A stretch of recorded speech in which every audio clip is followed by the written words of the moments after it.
이것은 하나님에 대한 도전이자 모욕이었죠. 이 도전에 대해서 하나님께서는 이 메시지를 통해서 그들을 향한 그러한 종말의 뜻을 완벽하게 드러내셨습니다. 네가 스스로 아무리 잘났다, 내가 이 세계의 중심이다, 영원하다 이렇게 외친다 할지라도 내가 너를 세고 또 무게를 달고 그리고 너를 나누면 모든 것이 다 끝이다. 내가 너를 다스리는 통치자다. 그것을 말씀해 주신 거죠. 그리고 실제로 어떻게 됐습니까? 5장 30절부터 31절을 보게 되니까 그날 밤에 갈대아 왕 벨사살이 죽임을 당했고 메대 사람 다리오가 나라를 얻었는데 그때 다리오는 62세였더라 했어요. 사람이요, 이 세상에서 조금만 잘 나가면 자기가 세상에서 제일인 줄 압니다. 여러분, 내가 권력이 있으면 내가 세상에 제일 높은 것 같고, 내가 돈이 있으면 내가 세상에서 제일 부자가 된 것 같고, 그런 모습이 많이 있지 않습니까? 근데 여러분, 모든 세상의 것들은 다 끝이 있어요. 권력에도 끝이 있습니다. 특별히 잘못 쓰여진 권력은 반드시 망하고 맙니다. 전도서 12장 1절에서 2절 말씀 보니까 너는 청년의 때 너희 창조주를 기억하라. 곧 곤고한 날이 이르기 전에 나는 아무 낙이 없다고 할 해가 가깝기 전에 해와 빛과 달과 별들이 어둡기 전에 비디의 구름이 다시 일어나기 전에 그리하라. 이렇게 말씀하셨어요.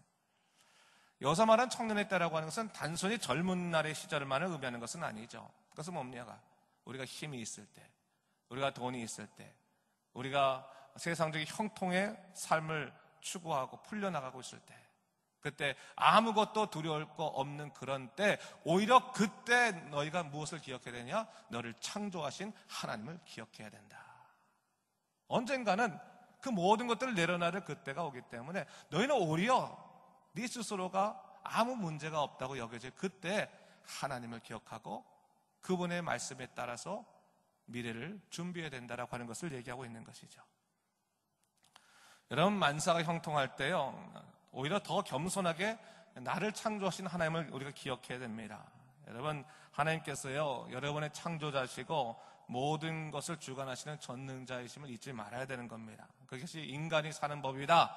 항상 하나님을 기억하고 사는 것이 인간이 바로 사는 법이다라고 하는 것을 얘기해주고 있는 것이죠.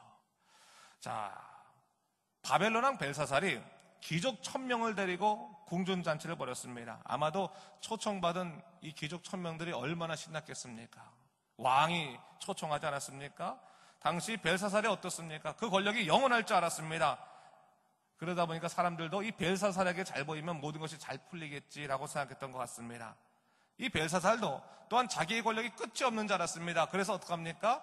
하나님 성전에서 가져온 그릇을 갖고 술그릇을 사용하면서 나는 하나님보다 높다라는 것을 어떻게 보면 자랑하는 것 아니겠습니까? 근데 여러분, 아무리 그렇게 자기를 높인다 할지라도 인간은 인간일 뿐입니다.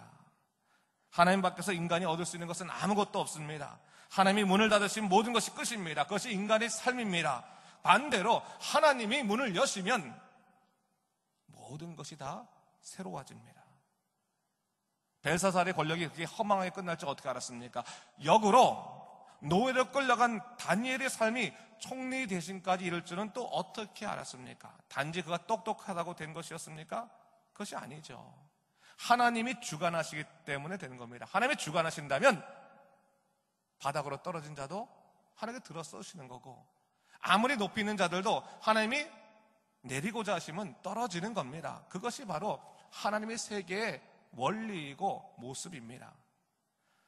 그런 의미에서 우리가 항상 우리 믿는 자들이 갖고 있어야 될 생각 중에 하나가 뭐냐면 하나님이 하신다면 이라는 생각이에요. 오늘 제목이 제가 이렇게 정했는데 하나님이 하신다면. 하나님보다 앞서가면 안 되는 겁니다. 때때로 우리가 섣부르게 판단하고 움직여서 하나님의 섭리를 내가 방해할 수 있다고 하는 것도 알아야 되는 거예요. 내게 주어진 것을 모든 것을 내 것으로 여겨도 안 되는 겁니다. 하나님께서 내게 맡겨주신 겁니다.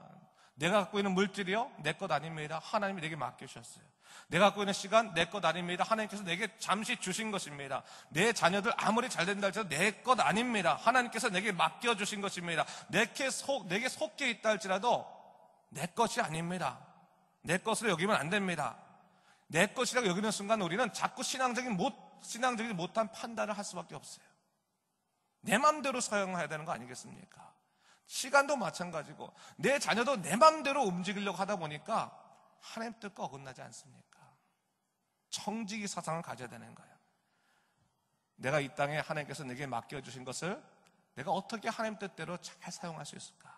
그리고 내가 나중에 주님 나라 갔을 때 어떻게 하면 하나님 뜻대로 내 인생을 바람직하게 만들어서 되돌려 드릴 수 있을까?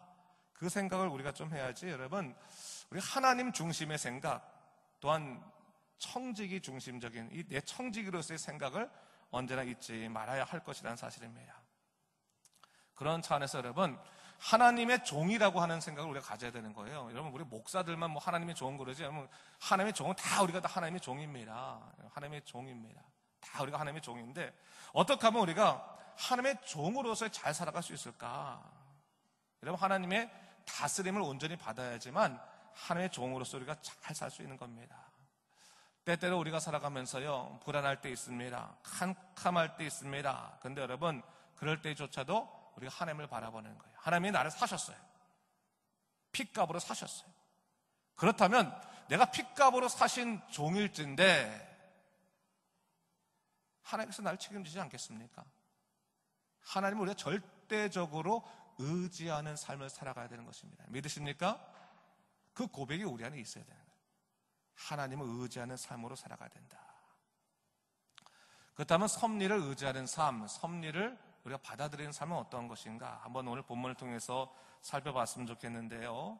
자, 오늘 본문의 말씀은요, 바벨론 제국이 멸망하고 페르시아가 들어섰을 때 이야기입니다. 본문을 보니까 왕의 이름이 나오는데 왕의 이름이 뭐예요? 다리오다라고 말해요. 다리오. 성경에서는 다리오가요, 총 4번 이렇게 4사람이 등장하는 거예요, 여러분.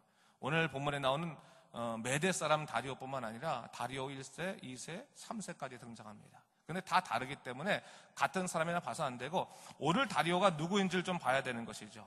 자, 오늘 본문에 나오는 다리오는 5장 31절에서 메대 사람이라고 말하고 있는데 학자들의 연구에 의하면 크게 2가지 연구 결과가 있어요. 하나는 뭐냐면 당시에 이 바벨론을 무너뜨리고 온 왕이기 때문에 그 왕은 사실은 누구냐면 고레스거든, 고레스. 이 고레스니까 고레스의 다른 이름으로서 이 다리오를 넣었을 것이다 라고 하는 그런 추측이 하나 있고 설이 하나 있고, 또 하나의 설은 뭐냐면 당시에 고레스는 황제였단 말이죠. 페르시아 제국의 황제. 그 고대 근동 고대 제국은요, 총 그 통치 계급이 3계급이 있었어요. 첫 번째는 황제, 제왕이 있었고, 두 번째로는 왕이 있었고 왕, 세 번째로는 총리가 있었어요. 이 3그룹이 있었다고 하는 말이죠. 근데 오늘 본문에서는 뭐예요? 왕이라고 하는 이름이 나오는데 이 이름 다리오라고 하는 왕은 실제적으로 페르시아 황제의 이름에 등장하지 않는 이름입니다. 그래서 학자들이 연구를 하다 보니까 어떻게 생각하게 됐냐면 당시에 바벨론 제국을 무너뜨릴 때 그 전쟁을 온 장군이 있을 거 아니에요. 장군. 그 장군이 바로 다리오였을 것이다 라고 보면서 이 다리오에게 당시 바벨론 제국에 있었던 그곳을 다스리도록 만들어 주었다라고 그렇게 생각하고 있는 그런 학설도 있습니다. 뭐 어떤 것이 중점이 되는지 페르시아로 지금 바뀌어지게 된 겁니다. 그런데 두 번째를 우리가 정설로 보자면 고레스 황제에 의해서 임명된 통치자 다리오라고 하는 왕이 오늘 본문을 보니까 어떻게 됩니까? 자기 뜻대로 고관 120명을 세워서 전국을 통치하게 하고 그들 위에 총리 셋을 뒀다. 총리 셋을 뒀다. 아까도 말했지만 황제, 왕, 그다음 뭐예요? 총리가 있는 총리를 3명을 둔 겁니다. 근데 이 총리 3명 중에 1명을 누구로 세웠어요? 다니엘로 세웠다라고 얘기하고 있어요. 굉장한 인사예요. 굉장한 인사. 바벨론의 총리였던 사람을 새로운 나라의 총리로 다시 기용하는 일이 결코 흔한 일이 아닙니다. 이것은 뭘 지금 보증해주고 있는 거예요? 다니엘이 그만큼 모든 백성들에게 존경받는 사람이었다. 사람이 흔들리지 아니하고 백성들을 위해서 모든 것을 잘 감당하던 그런 총리였다고 하는 것을 보증하고 있는 겁니다. 오늘 본문을 읽어보면요, 다리오 왕도 이 다니엘을 굉장히 신뢰하고 있는 것을 볼 수 있어요. 그런데 여러분 아시겠지만요, 왕이 신뢰를 하잖아요. 누군가 신뢰를 하면 꼭 그 사람은 미움을 받게 돼 있어요. 시기와 질투 속에 미움을 받게 되지 않겠습니까? 다른 고관들이 아주 그를 미워하는 겁니다. 그래서 어떡합니까? 어떻게 하면 이 다니엘을 무너뜨릴까 생각해서 그를 고발할 근거들을 막 찾았는데 중요한 것은 뭐예요? 하나도 허물을 발견할 수가 없게 되는 겁니다. 그래서 고민하던 끝에 그들이 생각했던 것이 뭐냐면, 그러면 이 사람은 하나님을 믿는 사람이기 때문에, 기도하는 사람이기 때문에, 그러면 요것을 갖고 함정을 만들어서 그를 무너뜨려야겠다라는 계획을 세우게 되는 거예요. 그러면서 다리오 왕에게 어떠한 것을 제안하게 되면, 왕이요 30일의 일단 기간을 더 가지고 왕에게 절하지 않는 자, 왕 이외에 다른 것에 절하는 사람들은 사자굴에 쳐넣어서 죽게 만들어서 이 나라에 좀 기강을 세워봅시다 라고 하는 그것을 갖다 제안하게 되는 거예요. 그러니까 왕이 그 얘기를 들으니까 그럴듯한 거예요. 그렇지 않겠습니까? 이제 나라가 새롭게 세워졌는데 그 나라의 기강이 확실하게 쓰려면 왕을 가장 존귀한 자로 여길 수 있어야지만 사실 되는 거잖아요. 그러면 어떻게 합니까? 그럼 왕 이외에 다른 사람에게 절하거나 다른 신에 절하는 사람들을 다 처형시켜버리면 자연스럽게 그 나라 기강이 확립되지 않겠습니까? 왕이 들으니까 그런 것 같아. 어떻게 합니까? 그래, 그렇게 하자 그러는 거죠. 그러면서 어떻게 하냐면 왕의 조서에다가 도장까지 찍어라. 옥세죠, 옥세. 도장까지 찍어라 라고 하는 거예요. 근데 이거 당시 뭐냐면, 당시에 왕도 자기가 말한 것이지만 바꾸지 못하는 것이 있어요. 그것이 뭐냐면 도장을 찍은 거는 자기도 함부로 바꿀 수 없는 그런 금령, 그런 법칙이 있었다고 하는 겁니다. 그렇게 만들어버린 거예요. 사실은 이 다리오 왕은 다니엘을 사랑했기 때문에 다니엘을 죽이려고 하는 생각은 전혀 아니었어요. 근데 다니엘이 그런 사람인지 아닌지 아직 확실히 못한 상태 속에서 이 법령이 발표가 된 것이죠. 중요한 것은 뭡니까? 이 법령에 대한 다니엘의 태도였다고 하는 거예요. 다니엘은 이 법령이 어겨지면 어떻게 될지 알았어요. 총리 입장에서요, 왕의 조서를 거부한다는 것 자체가 뭡니까? 반란과 같은 거였어요. 그런데 다니엘은 이 모든 것을 다 알고도 자기 집에 들어가서 윗방에 올라가 예루살렘을 향한 창문을 열고 하루에 3번씩 무릎 꿇어서 기도하고 있는 것을 볼 수 있어요. 스스로 그 함정 가운데 들어갔다고 하는 거예요. 자기에게 불이익이 올 것을 알면서도 하나님을 포기하지 않고 일부러 그 문제 가운데 들어갔다고 하는 거예요. 여러분, 제가 이 말 한번 물어볼게요. 그럼 일상의 순교자란 말 한번 들어보셨어요? 일상의 순교자? 순교자는 뭡니까? 신앙을 위해서 목숨을 포기하는 자가 순교자죠. 그렇죠? 일상의 순교자라고 하는 것은 조금 다른 개념이에요. 일상의 순교자는 신앙을 지키기 위해서 손해를 감수하는, 일상의 어떠한 손해도 감수하는 자들을 말할 때 일상의 순교자라는 말을 어떤 분이 사용했어요. 제가 그 말을 듣고 나서 그럴듯하다 생각이 들었어요. 목숨을 버리진 않지만, 목숨과 연결된 문제는 아니지만 내가 하나님을 선택하기 위해서 또 다른 것을 포기해야 될 때가 있어요. 한국에 하다 보면요, 청년들이요, 이런 문제 때문에 많이 시달려요. 하나님 믿고 내가 철저하게 주님 뜻대로 살려고 하다 보니까 술자리를 거부해야 되는 거예요. 잘못된 곳, 그곳에 가는 거부해야 되는 거예요. 하나님의 사람은 거룩함을 지키기 위해서 때로는 관계성도 포기하고, 주의를 지키기 위해서 주일에 있을 수 있는 여러 가지 이익들을 포기하는 사람들, 그런 사람들을 우리가 일상의 순교자들이다라고 말할 수 있어요. 하나님을 위해서 자기에게 주어질 수 있는 이익을 포기하는 거예요. 그런데 여러분 보세요. 한번 우리 그리스도인의 입장에서 한번 생각해 보자고요. 순교자에 대해서 우리가 생각할 때 어떤 사람들이 순교자를 잘못 살았다고 합니까? 순교자들 그러면 전 하나님을 위해서 죽은 자, 정말 대단한 사람, 훌륭한 사람들이라고 다 말하지 않습니까? 그렇죠? 근데 여러분, 일상의 순교자들 가운데서는 꼭 그렇지는 않은 것 같아요. 제가 보면 일상의 순교자들에 대해서 그리스도인들 중에서 뭐라고 말해요? 꽉 막힌 사람들, 하나님께서 다 사랑하시는데 뭐 꼭 그 주일 아니고 주일 지키기 위해서 꼭 그러나, 뭐 꼭 하나님께서 뭐 다 사랑하시는데 꼭 무슨 술자리 그것 때문에 그러나, 그렇게 되면 너무 답답하고 고리타분한 거 아니냐, 그렇게 말할 수도 있어요. 물론 하나님께서 그 하나 갖고 우리를 책망하시고 구원의 문제를 흔드시고 그러진 않으시죠. 그러나 중요한 것은 뭡니까? 내가 하나님의 사람으로 하나님을 얼마나 사랑하느냐, 하나님을 위한 희생의 그 자리에서 우린 반드시 누구를 만나요? 하나님을 만날 수 있다고 하는 거예요. 여러분, 하나님은요, 언제 우리가 크게 느낍니까? 내가 힘이 없는 그 자리, 내가 어떻게 감당할 수 없는 그 자리에서 하나님을 만나지 않습니까? 이처럼 내가 주님을 위해서 포기하는 그 삶의 자리 가운데서 누가 나를 만나주세요? 하나님이 나를 만나주신다고요. 하나님을 위해서 때로는 함정과 같은 그 자리에 들어갔을 때 하나님께서 나를 건지셔서 나를 일으키시는 그 십자가의 능력을 내게 보여주시더라고 하는 것을 우리가 알아야 되는 겁니다.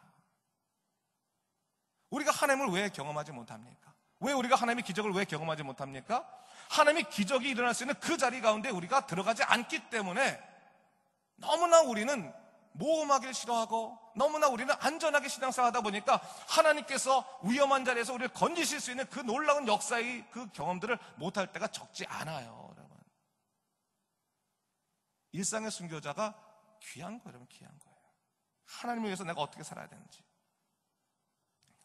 제가 목회를 하면서요, 정말 수없이 만나봤어요. 수없이. 하나님을 선택하기 위해서 내 것을 포기했더니 하나님께서 더 큰 것으로 채워주시고 길을 예비해 주시는 그 경험을 한 사람 많이 만나봤어요. 근데 중요한 것은 뭐예요? 하나님을 경험하기 전에 당장은 힘들어요? 안 힘들어요? 힘들다고 하는 거예요. 당장은. 단기적인 박해나 고난이 반드시 선행돼 있다는 거예요. 그거를 건너기가 힘든 거예요. 그거를 건너면 하나님의 놀라운 약속이 있는데 그거를 건너기가 너무나 힘이 들어서 결국 넘어지는 사람들이 적지 않다고 하는 거예요. 오늘 다니엘도 보세요. 다니엘. 총리가 왕의 조서를 거부한다는 것 자체가 말 자체가 안 되는 거예요. 그런데 다니엘은 왕의 조서를 거부하기로 작정했어요. 왜 그렇습니까? 다니엘의 인생의 목적은 세상의 성공이 아니에요. 인생의 목적은 누구예요? 하나님이에요. 하나님을 경험하는 것이 인생의 목적이기 때문에 그는 당장 있을 수 있는 그러한 박해나 고난도 하나님 안에서 달게 받겠다고 생각하고 그 함정 안에 들어간 거예요. 오늘 다니엘이요, 왕의 명령을 어기면서까지 사자굴에 들어갔어요. 그가 기도를 포기할 수 없었습니다. 왜 그렇습니까? 지금까지 그가 살아올 수 있었던 그 일은 뭡니까? 기도를 통해서 하나님과 연합될 수 있었기 때문에 그가 살아갈 수 있었기 때문에 그는 하나님을 위해서 죽음조차도 불사하고 사자굴로 친히 들어갔던 것입니다. 여러분, 우리 믿는 사람들은요, 기도해야지 살 수 있다고 믿습니다. 믿으세요, 여러분? 좀 크게 한번 정답 같으면 기도해야 살 수 있습니까?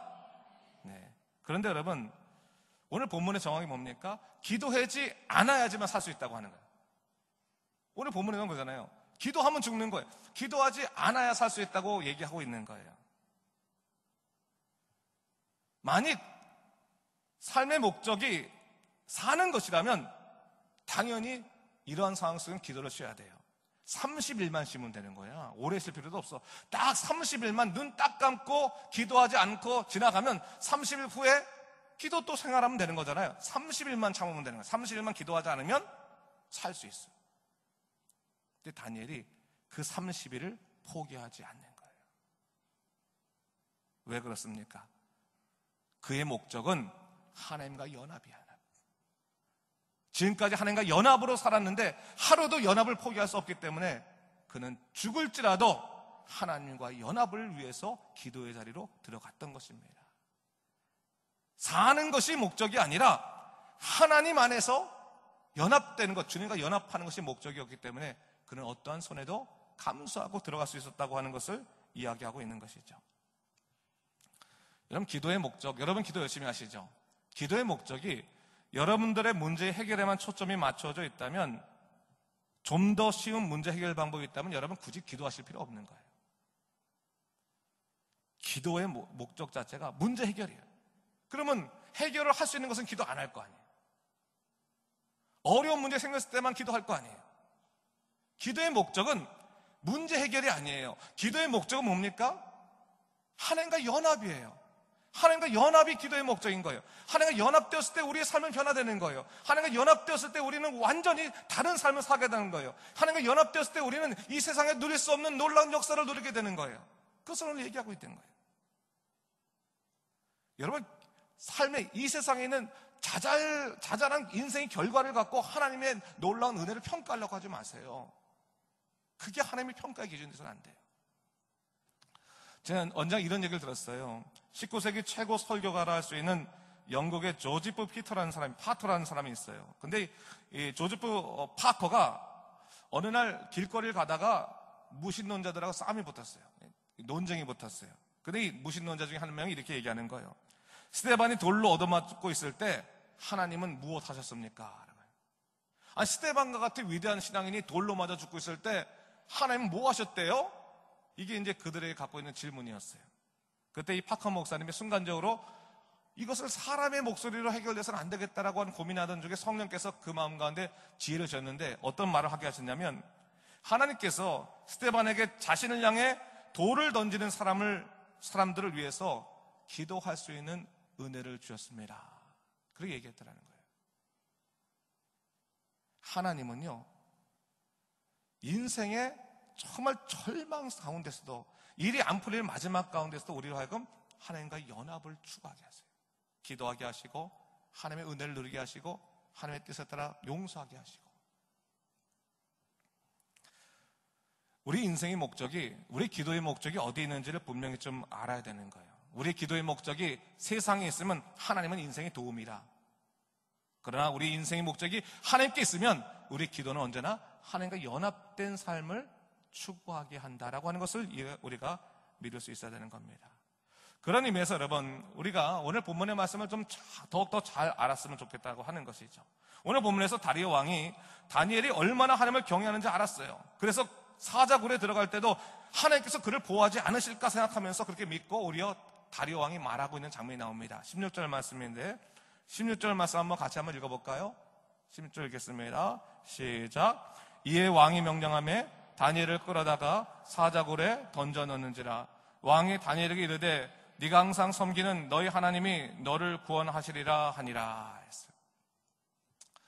왕이 자기 생각대로 그냥 만들었던 조례이기 때문에 그냥 어쩔 수 없이 진행되고 있죠. 근데 왕도 이 다니엘을 사랑하는 마음에서 이렇게 얘기하는 거예요.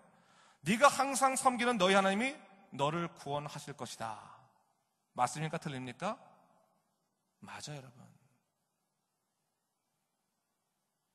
하나님의 구원은 우리의 생각과 다를지 모르지만 반드시 하나님께서는 우리를 구원하십니다. 믿으십니까? 그 믿음이 있어야 되는 거예요. 반드시. 그런 의미에서 기도에 두 번째 중요한 능력의 요소가 있어요. 첫 번째는 뭐예요? 기도는 하나님과의 연합이다라고 한다면, 두 번째로는 기도는 하나님의 개입을 부른다는 거예요. 개입. 하나님 따라해보고, 하나님의 개입. 너무 크게 한번 합니다. 하나님의 개입. 이 중요한 말입니다. 여러분, 하나님의 개입이라고 하는 것은 뭐예요? 기도하는 자에게 주시는 하나님의 은혜인데, 기도할 때 하나님께서 반드시 그 인생에 개입하신다고 하는 거예요. 우리의 생각과는 다를 수 있어요. 우리의 소망과는 다를 수 있어요. 하나님, 요 문제 이렇게 풀어주셔야 돼요. 그렇게 안 풀어주실 수 있어요. 하지만 기도하는 자에게 주시는 하나님의 놀라운 역사는 뭐냐면 반드시 그 인생에 개입하시더라는 거예요. 그리고 당신의 뜻대로 문제를 풀어 가시더라고 하는 거예요.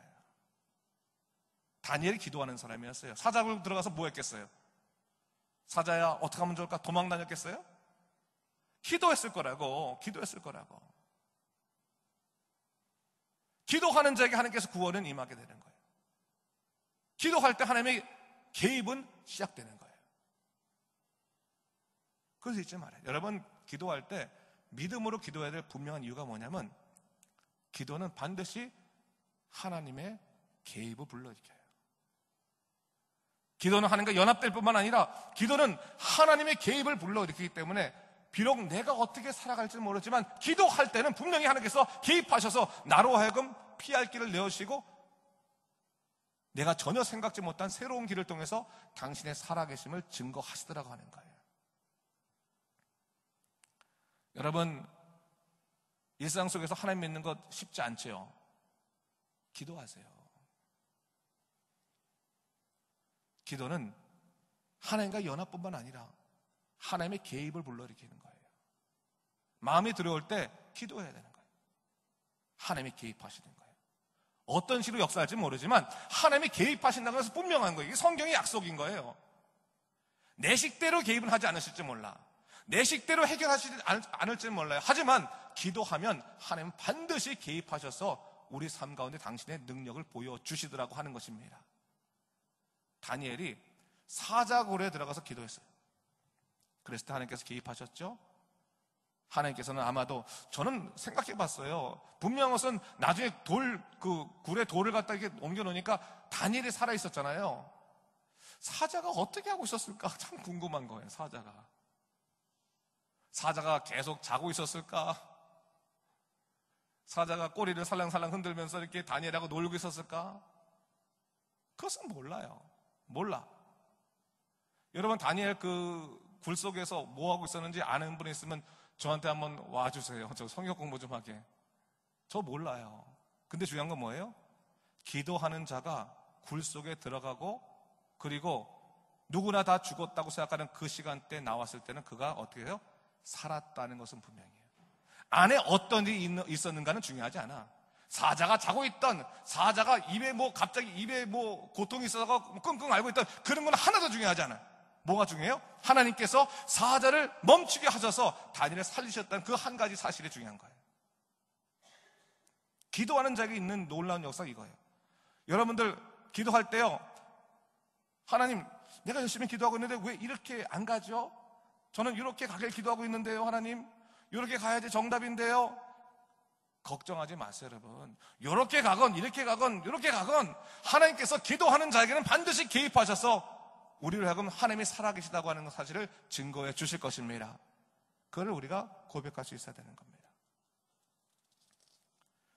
자, 우리 23절 말씀 우리 다 같이 한번 읽어보도록 하겠습니다. 시작. 왕이 심히 기뻐서 명하여 다니엘을 굴에서 올리라 하며 그들이 다니엘을 굴에서 올린즉 그의 몸이 조금 더 상하지 아니하였으니 이는 그가 자기의 하나님을 믿음이었더라 했어요. 말씀 맞추는데 여러분, 이게 감격적인 결론인 거예요. 다니엘이 조금도 몸이 상하지 않았어요.